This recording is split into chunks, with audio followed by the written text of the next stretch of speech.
World trade centre attack. ഈ സംഭവം നടക്കുമ്പോൾ 74ാമത്തെ നിലയിൽ ജയിലിൽ ചെയ്തുകൊണ്ടിരുന്ന വ്യക്തിയാണ് റോൺ ടി ഫ്രാൻസിസ്കോ. അദ്ദേഹം വർക്ക് ചെയ്യുന്ന 84ാമത്തെ നിലയിൽ താഴെയാണ് ഈ ഇടി നടക്കുന്നത്. അവിടെ വലിയ തീ ആളിപ്പടരുന്നു. താഴോട്ട് പോകാൻ വഴിയില്ല. അവിടെ വലിയ അഗ്നിബാധയാണ്. തന്റെ കുടുംബത്തെ കാണണമെന്നുള്ള അതീവമായിട്ടുള്ള ആഗ്രഹം ഉണ്ടായിട്ട് താഴോട്ടിറങ്ങുമ്പോൾ പുക കൂടിയിട്ട് അദ്ദേഹത്തിന് ശ്വസിക്കാൻ പറ്റുന്നില്ല. നോക്കുമ്പോൾ അവിടെ ആൾക്കാർ നിലത്ത് കിടക്കുകയാണ്.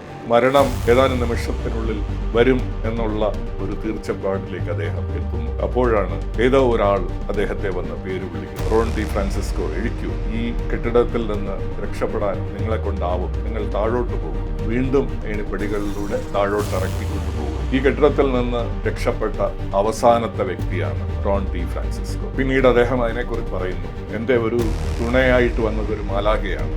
ആ മാലാഖ ഇല്ലായിരുന്നെങ്കിൽ ഞാൻ രക്ഷപ്പെടില്ലായിരുന്നു.